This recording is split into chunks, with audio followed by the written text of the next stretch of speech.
op die deure, sit aan die ligte, maak my hart die wone, diep by die donker, het ek die pad gevind.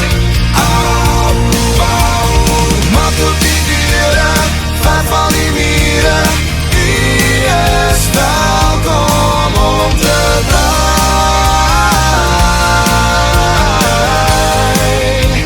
want als is niet in my.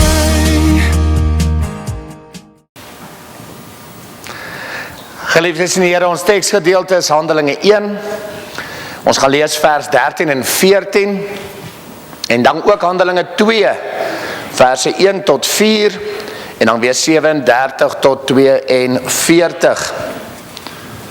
So 'n paar verse uit Handelinge 1 en Handelinge 2. Maar voordat ons lees, kom ons sluit die oë weer eens in gebed. Ons Heer, ons Koning Jesus Christus. Here, baie dankie vir die Heilige Skrif, Here. Dankie vir die nalatenskap van die profete en die apostels. Dankie vir die nalatenskap van u leringe, wat u ook om deurgee het vir die disippels, en wat hulle weer deurgee vir ons tot vandag. Here, seën ons asseblief in die lees van die woord. Seën ons met die beginsels van die skrif, en besonder waar ons wil gesels oor herlewing. Seën ons daarmee, Here. En ek bid dit so in die naam van ons Heer, ons Koning, Jesus Christus. Amen. Kom ons lees saam, geliefdes. Ek lees uit die letterlike vertaling, Handelinge 1, verse 13 en 14. Ons het so rukkie terug gepraat oor die hemelvaart natuurlik en alles ook wat plaasgevind het daar. En dan vers 13. En toe hulle daar kom, gaan hulle na die boventrek waar hulle gewoond was om te vertoef. Naamlik Petrus en Jakobus, Johannes, Andreas, Philippus en Thomas, Bartholomeus, Mattheus, Jakobus, die seun van Alfeus, en Simon die ewenaar, en Judas, die seun van Jakobus. Vers 14, hulle almal het eendragtig volhard in gebed en smeking, saam met 'n aantal vroue en Maria, die moeder van Jesus, en met sy broers. Let wel, eendragtig volhard in gebed en smeking. Nou kom ons kyk, die uiteinde daarvan, gaan ons na hoofstuk 2, vers 1 tot 4. En toe die dag van die Pinksterfees aangebreek het, was hulle almal eendragtig by mekaar. Ek wil weer kyk wat probeer die vyand altyd doen, verdeeldheid, onmin, twis, moeilikheid. Want die vyand weet dat as gelowiges by mekaar kom en saamkom, is daar krag teenwoordig deur die inwerking van die Heilige Gees. So deur die eeue tot vandag toe is dit die dryfveer. So as daar enigstens iets in jou kop inkom wat sê ek hou nie meer van dene nie, of tweedrag, of onpartydigheid, of wat ook al, weet, dis nie die gees van God nie, dis 'n ander gees. Die gees van God, nee, eendragtig. Alright, in elk geval was hulle almal eendragtig by mekaar. Vers 2, en daar kom skielik uit die hemel 'n geluid, soos van 'n geweldige rukwind, en dit het die hele huis gevul waar hulle gesit het. Vers 3, toe is deur hulle tonge gesien soos van vuur, wat hulself verdeel en op elkeen van hulle gaan sit. En hulle is almal vervul met die Heilige Gees en het begin spreek in ander tale, soos die Gees aan hulle gegee het om dit te spreek. Nou weer eens, daai taal is bekende aardse tale, jy sal dit sien in die volgende verse. Ek het in die week juis op gawes ingegaan en ons het 'n bietjie daar gesels ook. Maar kom ons spring, so ons sien dan nou die uitstorting van die Heilige Gees in vuur en krag. Maar kom ons spring nou na vers 37, dis nou na hierdie gebeurtenis. Vers 37. Nou natuurlik, Petrus spreek die volk op die eind van die dag ook hier toe. Hy gee die hele uitleg van die geskiedenis ook, en dit wat gebeur het nou, die beloftes van die Here, wat in Christus ook in vervulling gegaan het. So hy spreek nou die mense toe. En dan vers 37, toe hulle dit hoor, is hulle diep in die hart getref, en het vir Petrus en die ander apostels gesê, wat moet ons doen, broeders? En Petrus sê vir hulle, bekeer julle, En laat elkeen van julle gedoop word in die naam van Jesus Christus, tot vergewing van sondes. En julle sal die gawe van die Heilige Gees ontvang. Bekeer julle. Baie mense lê in hierdie teks weer so klem op die doop en die doop en die doop. Bekeer jou. Bekeer. En deur die bekering sal jy die belofte van die Heilige Gees ontvang, waarvan die doop net die uiterlike teken is weer. Ons het al baie daar gesels, nee. Vers 39, want die belofte kom julle toe en julle kinders. By ons wat hierdie teks gebruik om te sê, sien kinders, nee. Skrif sê, kinders is ingesluit in die beloftes, nee. Alright. Dit kom julle toe en julle kinders, en almal wat daar ver is, die wat die Here ons God na hom sal roep. En met baie ander woorde het hy hulle besweer en vermaan en gesê, laat julle red uit hierdie verkeerde geslag. Weer eens die klem op bekeer. Vers 41, die wat toe sy woord met blydskap aangeneem het, is gedoop. En daar is op die dag omtrent 3000 siele toegebring. En hulle het volhard in die leer van die apostels en in die gemeenskap en in die breking van die brood en in die gebede. Tot sover. Baie beginsels het eintlik baie temas wat 'n mens kan hanteer. Ek het nou hier en daar net so vinnig van die saakies aangeraak. Maar die rede hoekom ek graag dan ook vanmôre hierdie teksgedeelte wil gebruik, is rondom die beginsel van herlewing. Nou ons tema, die Heilige Gees bring herlewing deur woord en deur gebed. Die Heilige Gees bring herlewing deur woord en gebed.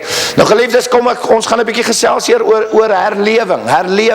In die algemeen, ons hoor so baie van herlewing en baie mense praat oor herlewing. Ons het al baie gehoor van herlewing in die verlede, herlewing in die geskiedenis. Ja, elkeen van ons, glo ek, is ook al deur 'n persoonlike herlewing, deur die inwerking van die Heilige Gees, 'n nuutmaking in God, 'n wedergeboorte in die Gees. Weereens deur die Gees wedergeboorte, herlewing wat so inkom, nuwe lewe wat inkom, nee, Johannes 3, 2 Korintiërs 5 en so meer, ons ken die tekste.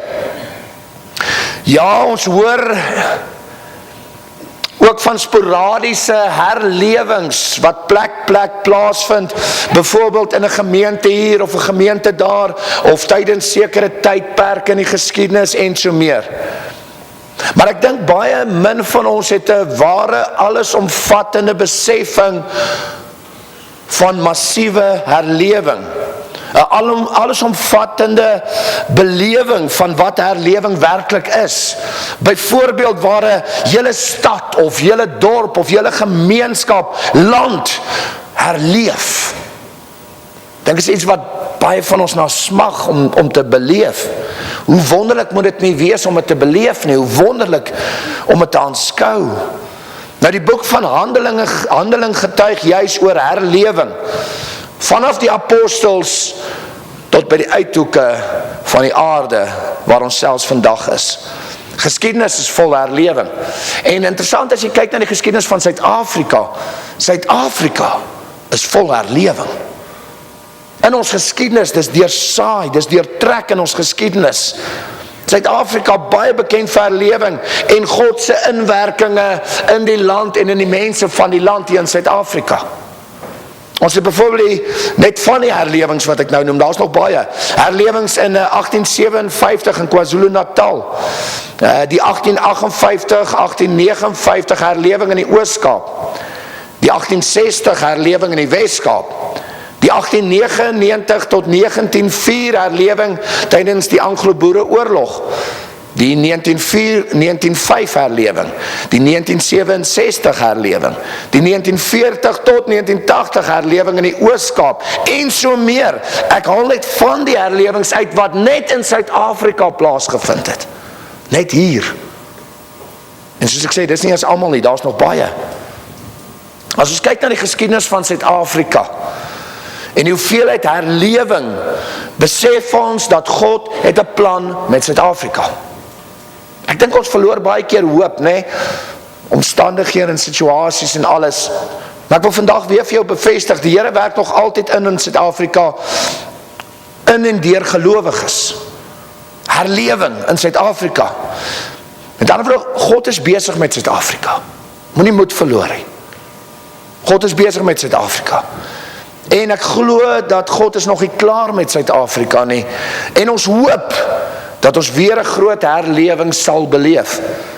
Nou, ek wil nie vanoggend te veel daarop ingaan nie, maar daar is profeseë in skrif wat praat van 'n massiewe herlewing wat gaan plaasvind voor die tweede koms van die Here. Joël 2, Handelinge 2, wat jy ook daarna verwys en so meer, wat praat van 'n massiewe herlewing wat gaan uitbreek. So ons het hoop in die Here. My hoop ook vanmôre saam met u is dat die soeke na herlewing sal wakker word in ons lewens. So vandag gaan ons gesels oor beginsels van herlewing en wat's nodig in herlewing, en ek gaan nou nie te diep en te ver gaan nie, ek wil net op 'n paar kernsake vir ons fokus, maar ek dink die land word ryp gemaak vir herlewing. Nou geliefdes, kom ons kyk, as ons kyk na beginsels van herlewing, is dit belangrik om te besef dat herlewing kom van God af. Herlewing kom van God af. Herlewing vind plaas deur die ingrype van God in Jesus Christus en deur die inwerking van die Heilige Gees. God deur sy Gees skenk herlewing en gee herlewing. God en die Gees, die Heilige Gees, is die bron van herlewing. Die Heilige Gees bring nuwe lewe, wedergeboorte, maak ons nuwe skepsels. Die uitstorting van die Heilige Gees bring herlewing, soos ons hier in Handelinge baie mooi en duidelik ook gesien het. Waar die Gees beweeg, vol God se krag en God se vuur. Die tonge vuur, die vuur van die Gees. Fokus op die Heilige Gees, fokus op die Here, en herlewing sal kom in ons eie persoonlike lewens. En ek dink hoeveel van ons kan al daarvan getuig, van die inwerking van die Gees en hoe ons lewens verander, hoe herlewing persoonlik plaasvind. En natuurlik dieselfde beginsel vir die wye en die breër buite toe. Fokus op God. Verhouding met hom. Die Here is die bron van herlewing en verandering en vernuwing. Fokus op hom, fokus op die verhouding met hom, uit hom, deur hom, volg 'n nuwe lewe, volg herlewing. Deur hom kom 'n diepe soeke en 'n verlange na herlewing. Soek na Christus en soek 'n verhouding met hom, 'n verdieping in verhouding met hom. Ek gaan dit sê net vinnig ook. Kerk deesdae gaan vir baie mense oor allerhande ander dingetjies in steede van die lewende God. Kerk vandag gaan vir baie mense oor lekker liedere en lekker goedjies om te doen, en ek moet net pret hê en ek moet net gestreel wees en al hierdie ding. Dit gaan nie meer oor God nie. Dit gaan oor ons mense se dinge. Herlewing vind plaas in die Here. Kerk gaan oor Christus. Dit gaan oor God. Dit gaan nie oor al die ou menslike dingetjies wat ons maak daarvan nie. Dit gaan oor 'n persoon. Dit gaan oor die lewende Heer. Dis waaroor kerk gaan.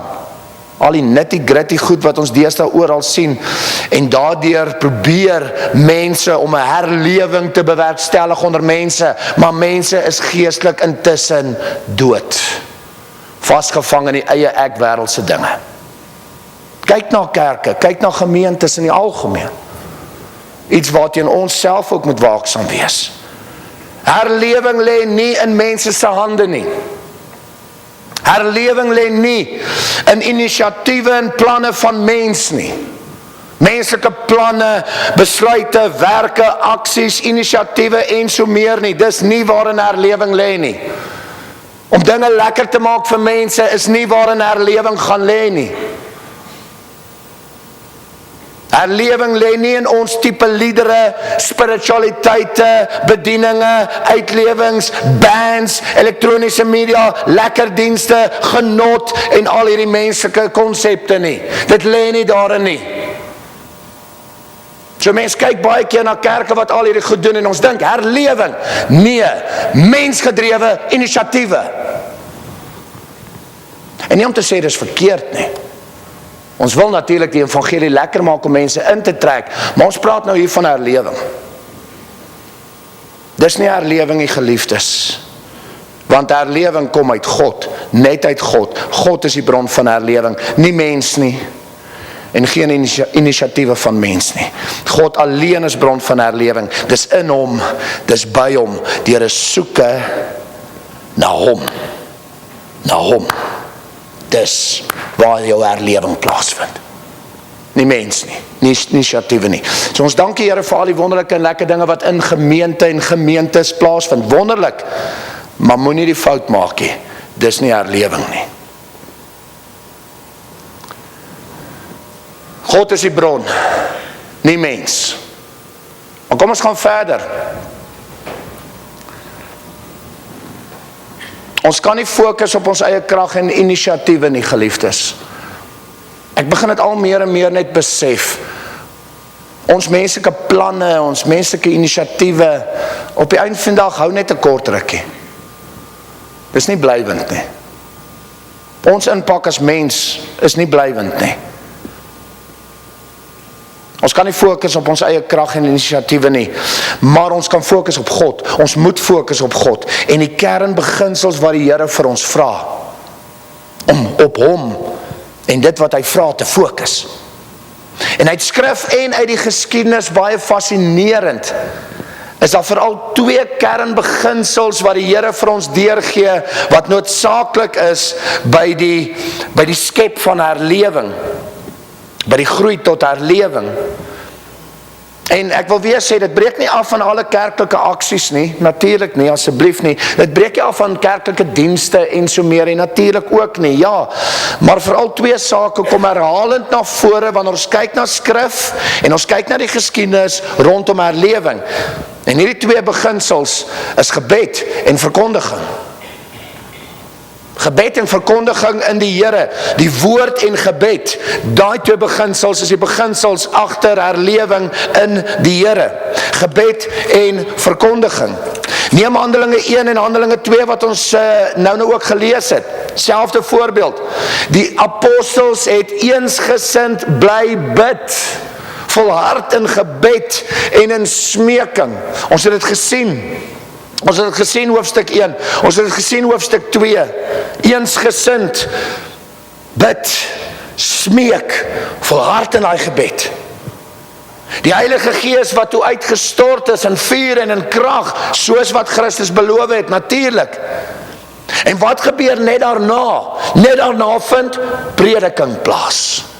Die verkondiging van die woord, die verkondiging van die evangelie. Petrus bring die evangelie en 3000 mense kom tot bekering. Nie 3000 mense word gedoop nie, mense kyk vas in die doop, hou op. 3000 mense kom tot bekering, hulle harte het gedraai na Christus. Die doop is net die uiterlike teken daarvan. 3000 mense uit 'n verkondiging en 'n preek, die vuur versprei, herlewing begin.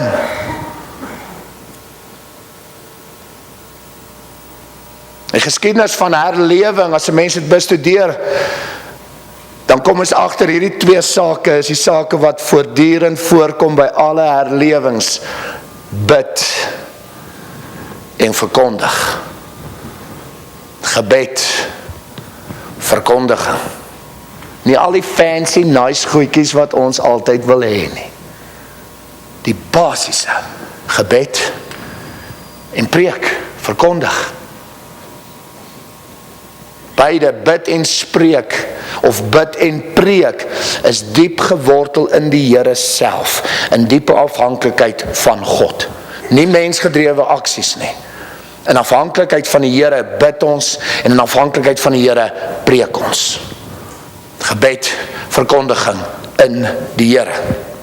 Hierdie twee beginsels, kern. En kom ons gaan 'n bietjie verder. En ons kyk so 'n bietjie in besonder na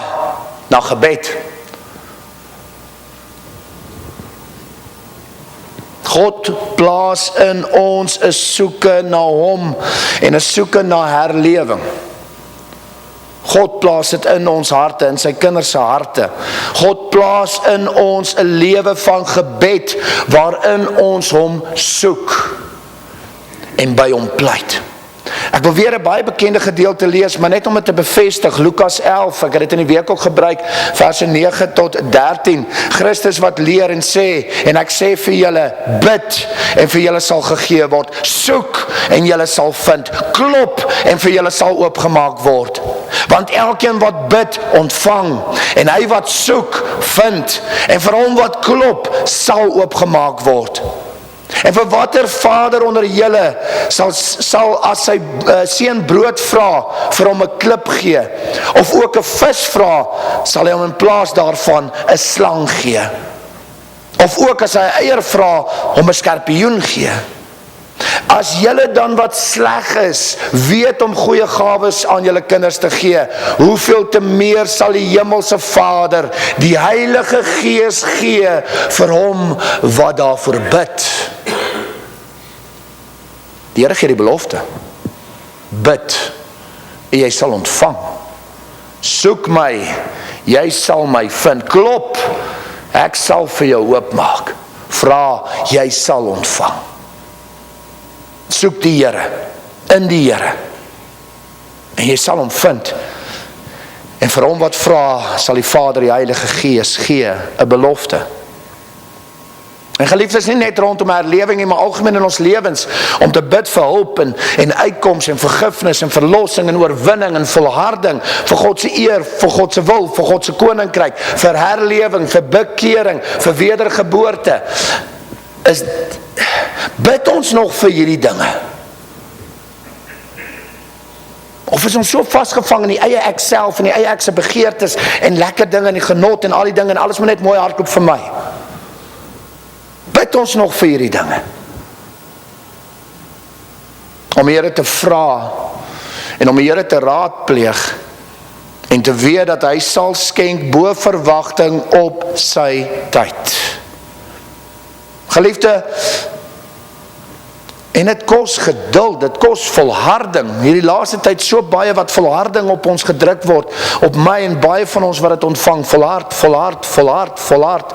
Die aanslag, die teenkanting, al die goed, volhard, volhard, volhard. Gebed dieselfde.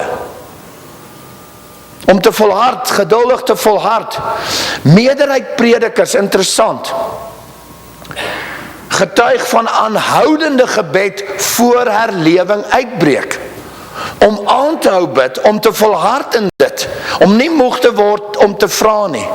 'n voorbeeld is Andrew Murray in 1860 getuig, hoor hierso, dat hy 36 jaar lang gebid het vir herlewing. 36 jaar lang gebid het vir herlewing. En op God se tyd het Andrew Murray een van die grootste herlewings van Suid-Afrika beleef. 36 jaar. Volhard ons nog so in gebed? Hou ons nog so aan? Raak ons moeg? Ag, wat ook al. 36 jaar. Predikers deur die geskiedenis getuig dat voor herlewings is daar 'n diep verlange na herlewing, 'n soeke na herlewing, 'n diep soeke. Voor die 1860 herlewing byvoorbeeld het klomp kerke saamgekom rondom een tema, en dis die tema van herlewing. En 50 dae na daai geleentheid het in 1860 die herlewing uitgebreek. God plaas in ons harte dit, om het te soek, om het te pleit, om te bid en te volhard daarin, en op die regte tyd om het te kan beleef. So geliefde, ek wil vir jou vandag sê, soek na herlewing, bid vir herlewing, volhard. Bid ons nog daarvoor. Ek sê weer, ons is so vasgevang in die persoonlike dinge, bid ons nog vir dit, vra ons nog, Here, herlewing, of raak ons moeg, of raak ons moedeloos. Die Here hoor nie, die Here gee nie om nie. Is dit die tipe gedagtes? Geliefdes, so, het jy al daarvoor gebid in jou lewe ooit? In ons stilte tye bid ons sê, Here, asseblief, bring herlewing, Here. Bid ons daarvoor, vra ons nog daarvoor. Volhard ons nog daarin. En daarbij wil ek vir jou vandag vra, waar kan jy betrokke raak ook in gebed? Het sy alleen, het sy saam met ander, waar kan jy betrokke raak? Waar kan jy begin inskakel? Waar jy kan sê, Here, hier is ek wil saam met my medebroers en susters eensgesind by u kom pleit en bid. Skenk u gees. Bring herlewing. Of weer eens het ons afgewater geraak en lam en lou, vasgevang in ons eie dinge. Gebed. Volgende beginsel natuurlik is die woord en die woord te verkondiging. In God kry ons 'n liefde vir sy woord. 'n liefde vir sy woord, 'n verlange om dit te ontdek en om dit te deel met ander. Deur ons woorde en deur ons dade, om dit te deel. Ons wil vir ander vertel van die goeie nuus in Christus.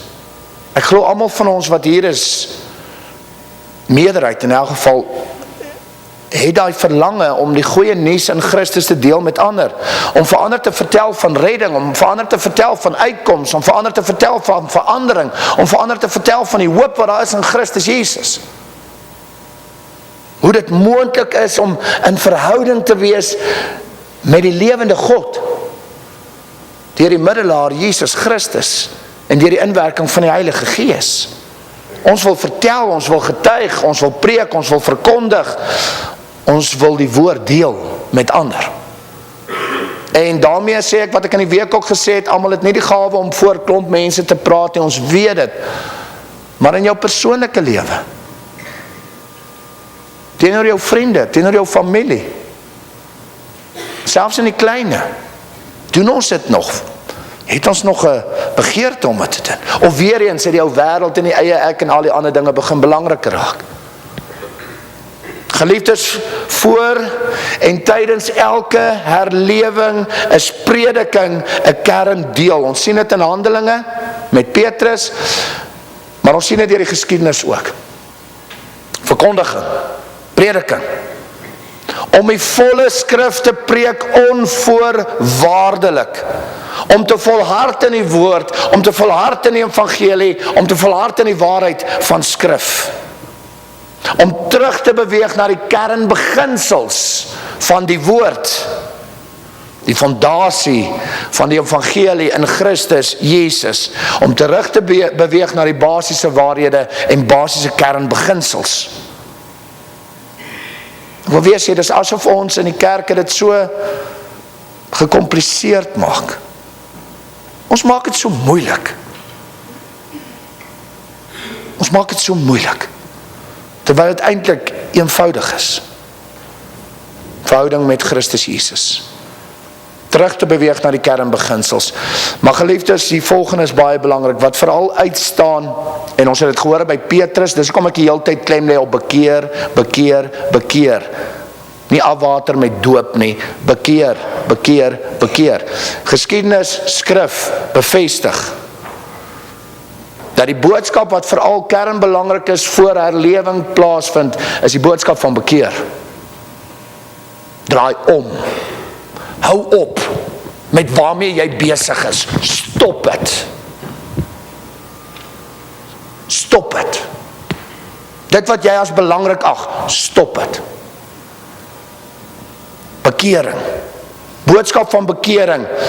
Om bewus te raak van jou sonde, om bewus te raak van jou swakheid, om bewus te raak van die toestand waarin jy is. En dis 'n preek wat ek binnekort gaan lewer, geliefdes in die Here.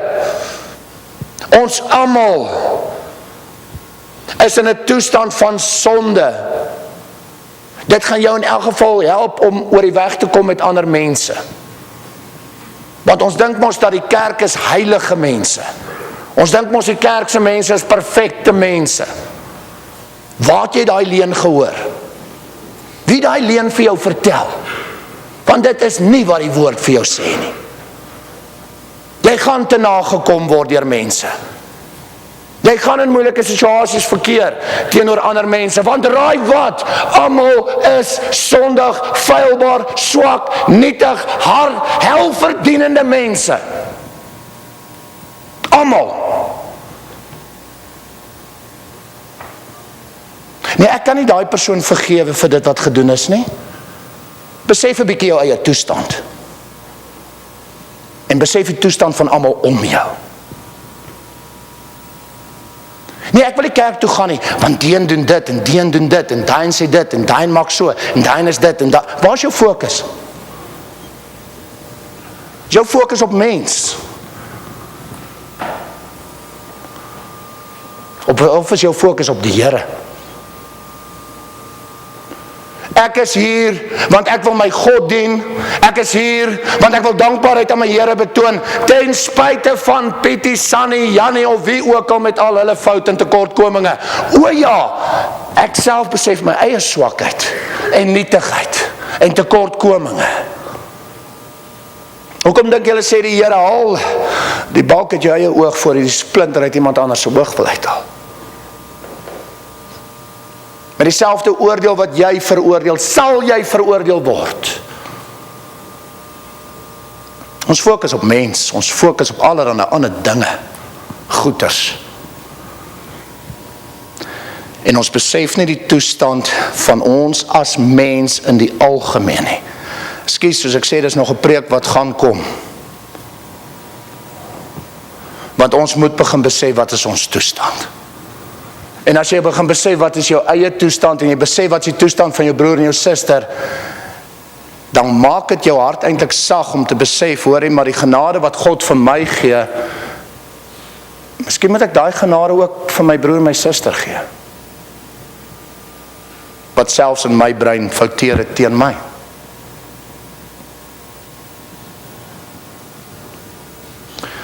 Geliefdes, is wanneer ons toestand besef, dis dan wanneer ons besef ons swakheid en nietigheid en letterlik regtig almal van ons hier verdien hel, almal verdien hel.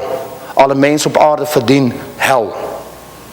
Ons is swak, nietig, vleeslik, val, struikel. As jy nie jou toestand gaan besef waarin jy is nie, dan gaan jy nooit besef dat jy het vir Christus nodig het. Dis die boodskap. Dis die boodskap van bekering deur die eeue. Dis die boodskap van bekering wat Petrus hier gebring het. Sonder jouself af uit hierdie goddelose geslag, soos Petrus sê, bekeer jou. Bekeer jou. Geliefde, dit is uit ons toestand wat ons besef ons het die Here nodig. As ons nie besef ons toestand nie, gaan ons nooit besef ons het 'n redder nodig nie, want ons gaan dink ons is okay. En ons is nie. Ons is nie.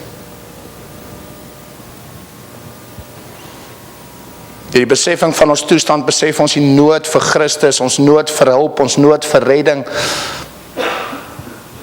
Besef ons die noodsaaklikheid om sy aangesig te soek en in hom te wees en by hom te wees en net meer en meer van hom. Pas dat die wêreld, pas dat die mense, pas dat wat hulle doen en sê. My fokus.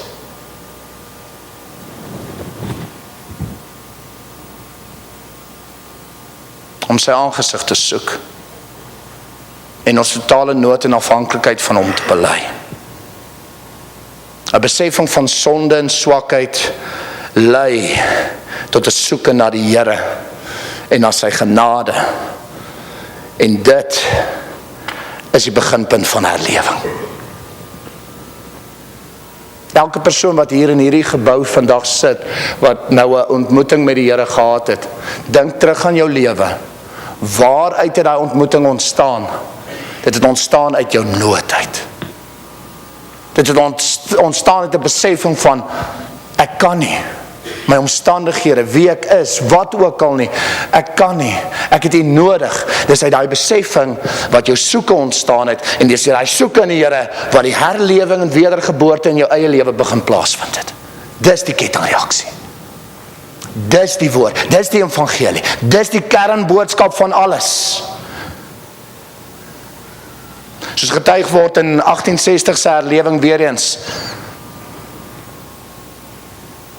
Op die berge, agter die bosse en die rotse, in die valleie was daar uitgeroep, ek is verlore, Here, help my. Ek is verlore.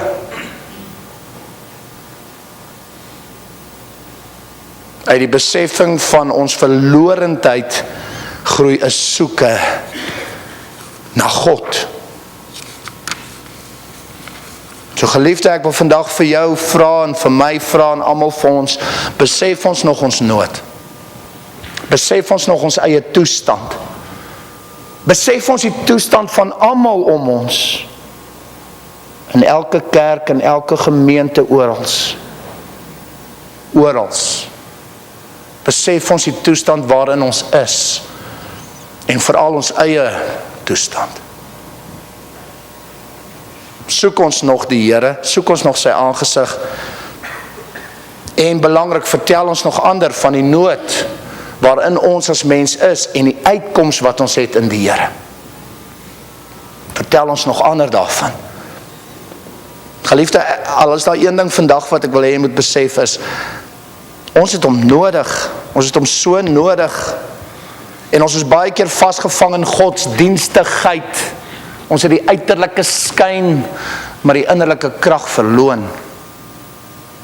Vasgevang in godsdienstigheid, maar die verhouding met die Here is nie daar nie. Ons het hom nodig. Kom ek sluit vir ons af, geliefdes.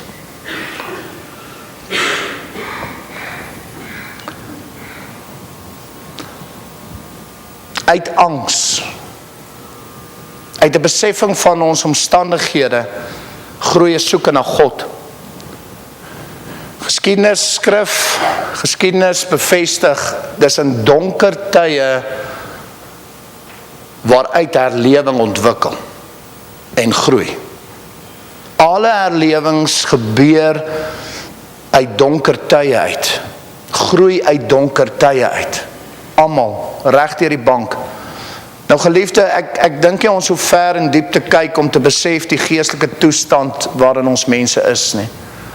Om te besef die toestand van kerk en kerke en geestelike lewe, wêreld, land, persoonlike omstandighede, alles. Ons beleef 'n donker tyd in ons lewens, werke, skole, kerke, samelewing, stad, provinsie, land, wêreld gaan aan. Donkerte is oor die land, donkerte is oor die mense, en die mense slaap.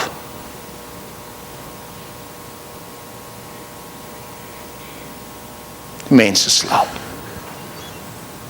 Alle ander dinge is belangriker. Geliefde, my hoop is, my gebed is, my vraag is, word die tyd ryp gemaak vir herlewing? Ek hoop so. Ek vertrou so, ek bid so. Want ons is in donker tye en net God kan uitkoms bring. Laat ons dit begin besef. God roep ons in donker tye om terug te gaan na hom en terug te gaan na die kernbeginsels en die fondasies soos hy dit vir ons lê. En ons is veral geroep tot gebed en verkondiging. Woord en gebed. Mag die Here die woord en gebed weer wakker maak in ons. Mag hy 'n diep soeke na hom wakker maak in ons. Mag ons die onbelangrike, perifere, nitty-gritty dinge waar ons so aangaan, breek. En dat ons die fokus weer plaas op die kern. Christus, Vader, Heilige Gees. Ek weet nie van u nie. Maar dis my rede vir kerk. Wat is jou rede vir kerk? Hoekom is jy hierso? Gaan dit oor ons? Of gaan dit oor die Here en sy dinge? Mag die Here ons wakker maak. En geliefde, ek moedig jou vandag aan, mag ons bid vir herlewing en mag ons preek en spreek oor herlewing. Mag ons ander bewus maak van ons toestand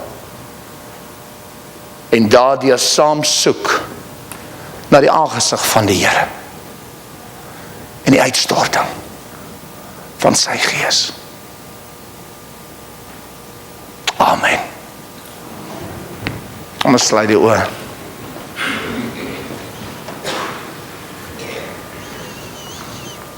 Ons Heer, ons Koning Jesus Christus.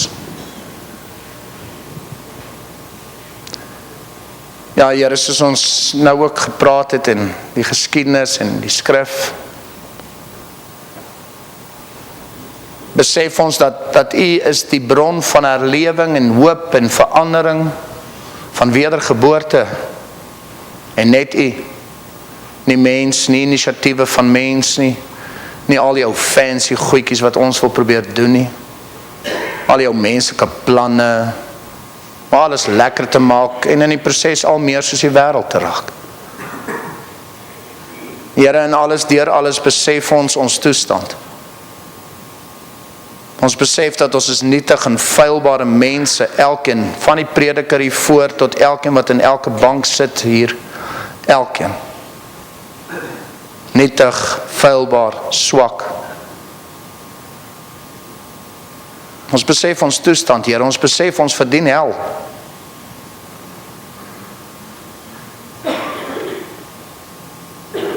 En ons kom in gebed om vanmôre te pleit by U, Here.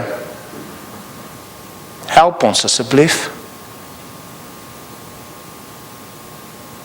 Help ons, Here. Want ons probeer met menslike planne en inisiatiewe om te probeer bou, maar dit werk nie, dit werk nie. Ons probeer mense tevrede stel, of wat ook al ons dryf, dit werk nie, Here. Selfs ons beste planne werk nie. En laat ons vanmôre net kan besef, ons het vir U nodig, Here, net vir U.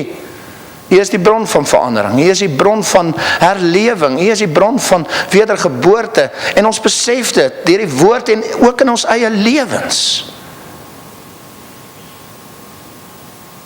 Vergewe ons, Here, waar ons so fokus op onsself en die eie ek dinge,